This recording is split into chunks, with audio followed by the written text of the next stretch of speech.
Mas, cara, tá foda. Eu olho pra você, dá uma olhadinha. Tá. Isso. E a gente tá numa linha bem tênue, né, entre uma coisa e outra. Eu acho que o interessante é isso, é perceber que a gente está em processo constante, que o fato de eu ter vivido uma coisa hoje e desejar viver outra amanhã não invalida o que eu vivi, não quer dizer que foi falso, não quer dizer que foi, sei lá, uma brincadeira, mas também a pessoa tem que ter consciência da relevância política que aquilo ali tem e da forma, o significado que ela deu para aquilo também não pode ser ignorado e tratado levianamente. Eu acho bacana a gente pensar nesse sentido, porque quando a gente fala de sexualidade, quando a gente fala de postura política, muitas vezes os dois temas já assustam por si só. Sim. Por si só. Mas não tem como a gente existir sem uma sexualidade. Não.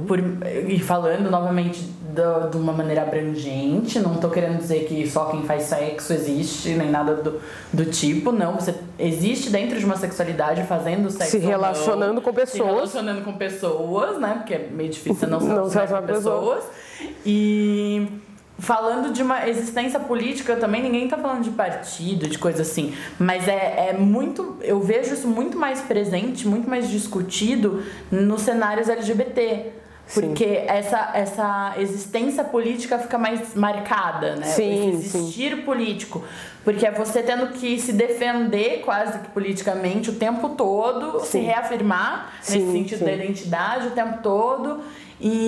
Ou em contextos como o movimento negro e por aí vai, a sua existência ser política fica muito mais evidente quando você não tá no esperado, na chamada norma do que a gente estava falando. Política é disputa, né? Então política não no sentido de partidarismo, de democracia, política no sentido de disputa. E de novo aquela questão dos opostos. Também. Até que a disputa ela pode ser entre diversos, né? Ela não precisa ser necessariamente entre dois polos, né? Mas enfim. Que a galera adora polarizar. Adora polarizar, mas não necessariamente precisaria ser, né? Sim. Então a política é disputa. Eu estou sempre em disputa. Eu disputo significados, eu disputo poder, a gente está sempre disputando. Para quem está numa posição de normatividade, né, eu estou dentro da norma, essa disputa fica menos clara porque eu estou confortável com a posição das coisas hoje. Eu estou adequado ao... Tá combinando comigo aquele Exatamente, modelo. Então eu não me sinto disputando, porque eu estou dentro daquilo que já é aceitável. Quem está fora do aceitável se sente disputando o tempo todo. Porque você vê que para você ganhar um espaço para ser você tem que brigar por ele. Então a sua existência como uma existência política fica nítido muito mais fácil. Você tem que dizer, e não precisa nem entrar em questões, por exemplo, de, sei lá, parada LGBT, transexuais, assexuais, coisas assim. Dá pra olhar no carnaval, quando as mulheres foram pras ruas com os seios pintados, assim, sem camisa, tanto quanto homens. Só que isso já é algo que ofende, que agride um grupo, e isso já é mostrado como uma posição política também. Elas falarem, não, eu vou...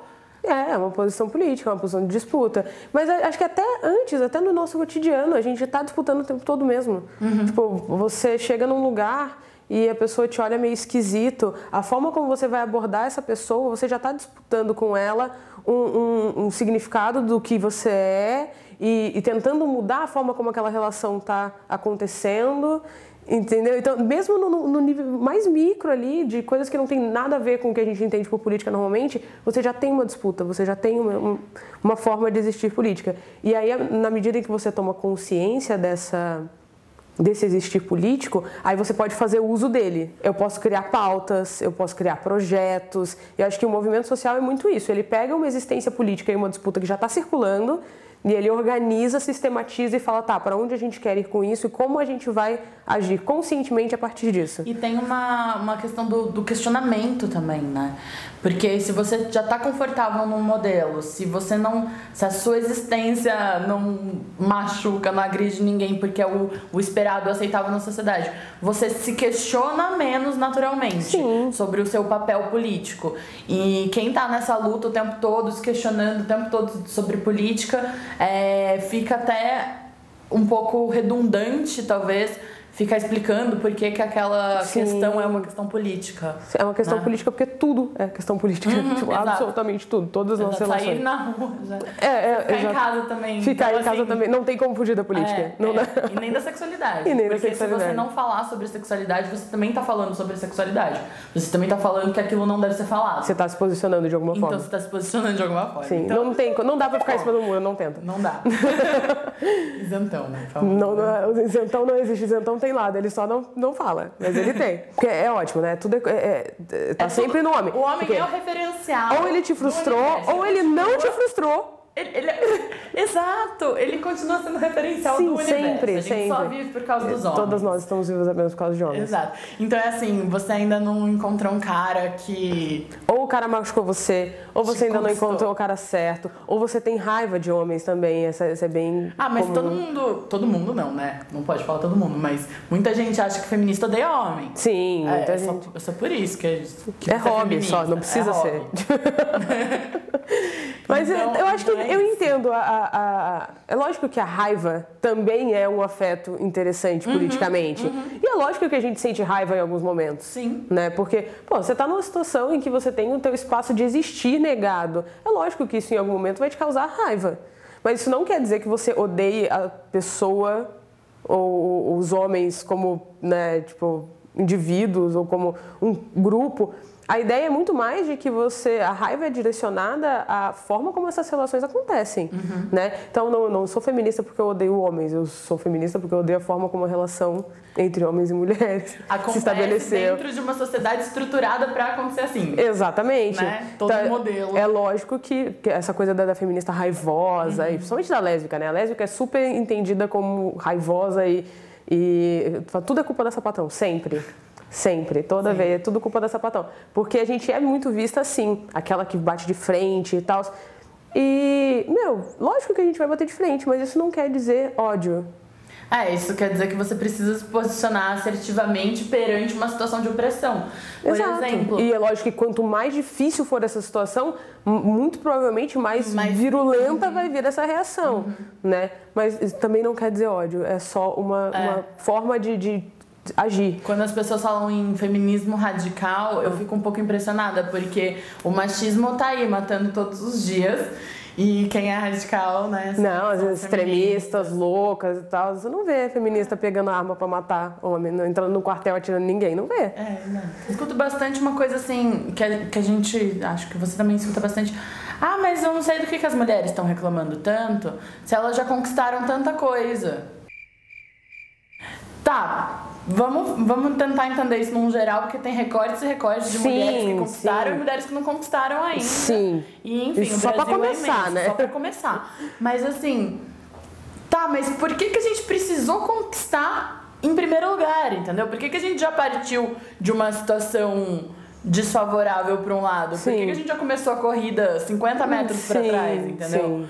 Então, as pessoas falam assim, mas olha, hoje tá quase igual. E não vê tudo que teve que acontecer para hoje ficar, assim, um pouquinho melhor para uma parcela pequena da população de mulheres, né? Uma parcela pequena com um recorte étnico, com um recorte social, com um recorte de sexualidade, com 50 milhões de recortes que você queira fazer. Exato. Porque você tem mulheres indígenas, você tem mulheres no campo, podem ser mulheres brancas, mas no campo, você tem uma questão de classe. Quem que é essa mulher que conquistou muita coisa? É uma parcela desse tamaninho, né? E conquistou muita coisa naquelas, porque ao mesmo tempo, hoje vocês trabalham fora. Sim, eu trabalho fora, eu trabalho em casa, eu cuido de criança, eu cuido do meu marido porque ele age como se ele tivesse 3 anos de idade. Exato. A gente fala em mudar uma cultura, óbvio que isso é um processo muito lento, porque tem coisas que são estruturais e a gente não vê como estrutural. Sei lá, a grande sacada é a gente aprender a ouvir. Acho que isso é um incômodo que eu tenho muito forte hoje com as militâncias em geral. Sim. É a dificuldade de ouvir. A gente estava falando de política, do que você precisa lutar para mostrar, se posicionar e tudo mais. Quem não está se questionando sobre algumas questões, não está falando disso no dia a dia. Que ainda não percebeu que está fazendo política. Exato, exatamente. Não percebeu o que está fazendo, mas tá. Mas tá. E isso não é uma questão de ser melhor ou pior, de disputar, de ganhar discussão, mas é uma questão de quanto tempo você tá pensando mais naquele assunto do que aquela pessoa que pode não ter parado pra pensar naquilo ainda. E aí quando você vai conversar com essa pessoa, você tem que entender também esse... Você tem que entender a limitação dela. Onde ela vai conseguir. A limitação não é num sentido de, um é melhor que o outro. Não. É só uma coisa assim, você parou pra pensar nisso já? O que você acha disso, né? Sim. A gente tenta... os nossos diálogos têm sido muito impositivos. Eu quero te mostrar a minha verdade, mas eu não quero entender por que a minha verdade não te atinge. É quase uma catequização, né? Num sentido de, eu quero te trazer para a minha crença... E você não tem como discutir comigo porque eu sou a verdade. Sim, eu sou a verdade. A minha verdade é muito forte. E eu acho que, sei lá, todo o desenvolvimento que a gente tem, ele vem da dúvida. Sempre vem da dúvida. Se a gente não se permite duvidar, você não vai aprender nada nunca. Então, venha com a sua verdade. Não é pra você, então eu não sei nada. Não, venha com a sua verdade. Mas venha com essa verdade sabendo que ela pode ser transitória. Isso aconteceu comigo diversas vezes. Sim. Sabe? Tipo, de eu olhar e falar, tava errada, bem errada, sabe? E isso em pouco tempo que eu tô em contato com o feminismo, né? Então, várias vezes já me aconteceu de olhar e falar, isso que eu tava pensando aqui, essa linha de raciocínio, não tava bom, não tava legal. E aí você vai se permitindo conhecer outras coisas e tal, e vai vendo que tudo que você tem contato te acrescenta um pouquinho e vai te ajudando a montar uma versão melhor daquilo. Então, se eu chegar para uma pessoa que tem uma opinião completamente diferente da minha e vier com teoria queer, a pessoa não vai me ouvir. Às vezes vai ter o efeito contrário. Justo, vai ter o efeito contrário porque ela vai reforçar fantasmas daquilo que ela tem na cabeça, né? E ela não vai me ouvir e não vai se dar a oportunidade de rever o conceito que ela tem daquilo, até muitas vezes para criticar. Porque também não estou partindo do pressuposto de que eu vou conversar com a pessoa e ela vai concordar comigo. Pode ser que ela discorde, pode ser que ela me aponte falhas do que eu estou falando que me ajudem a aprender mais, ou pode ser que ela olhe e fale, eu realmente não tinha pensado nisso, não sabia que era desse modo, tal. Continuo não concordando com você, mas apaziguou meu coração aqui, pelo menos não é o monstro que eu imaginei que fosse. Então acho que a gente tem sabido aproveitar muito pouco os espaços de diálogo. E construir mais espaços. E construir mais espaços de diálogo. Show. Acho que deu, né? Deu.